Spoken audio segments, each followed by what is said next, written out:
White liberals have to start listening to me when I tell them you can't be more offended than the victim. So what's with the I'm embarrassed to be white subgenre on the internet?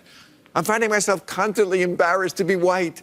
I'm watching Tall Girl. I've never been so embarrassed to be white. Retweet if you're embarrassed to be white. Jesus, fuck. Rosanna Arquette tweeted, "I'm sorry I was born white and privileged. It disgusts me and I feel so much shame." Exactly.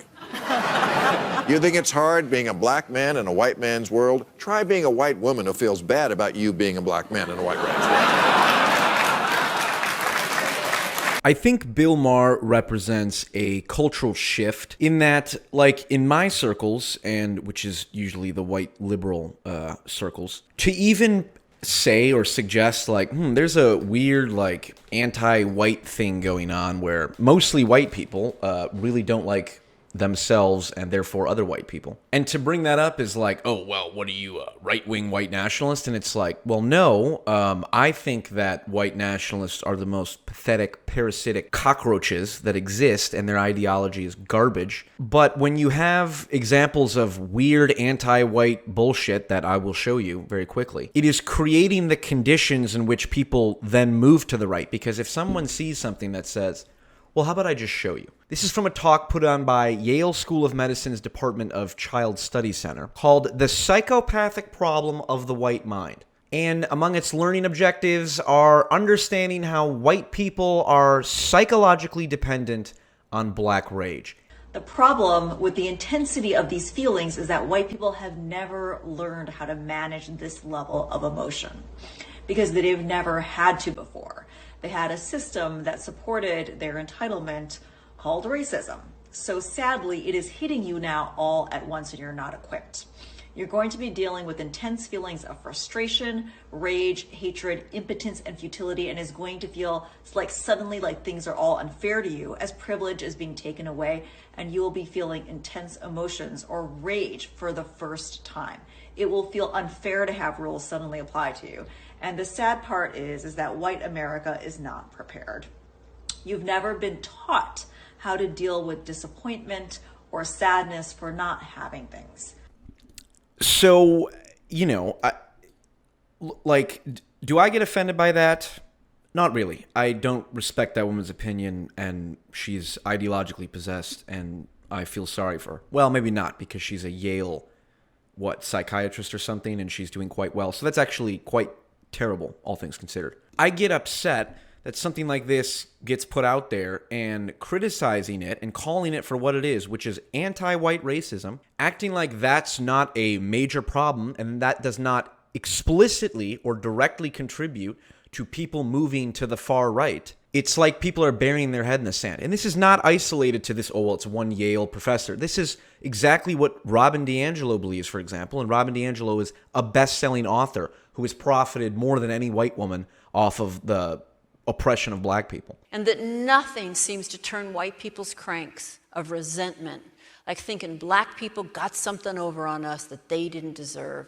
I believe in the white mind, black people are the ultimate racial other. So the idea that there is a white mind and we can essentialize it and make judgments about it and then medicalize it and then prescribe treatment for it is, it's disgusting. And it is anti-white racism.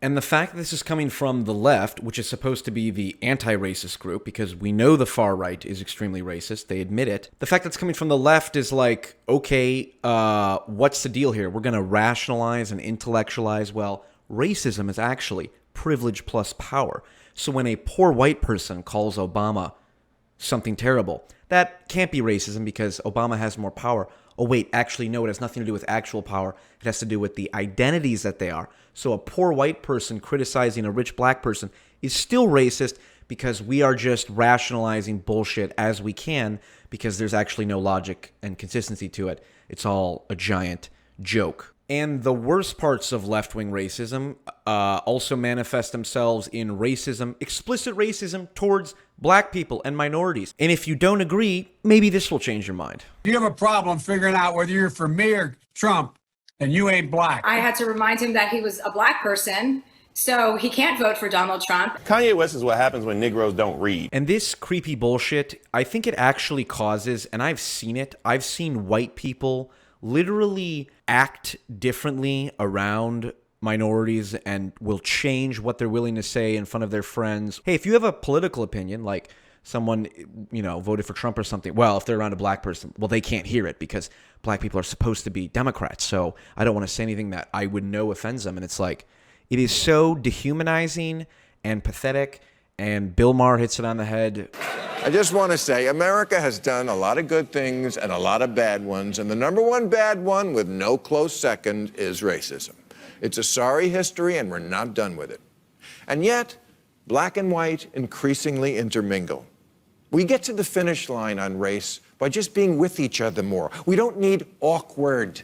We need laughing with each other, finding out what's good about each other, befriending, intermarrying, enjoying somebody's company without thinking every minute, I'm with a person of color. You're with a person.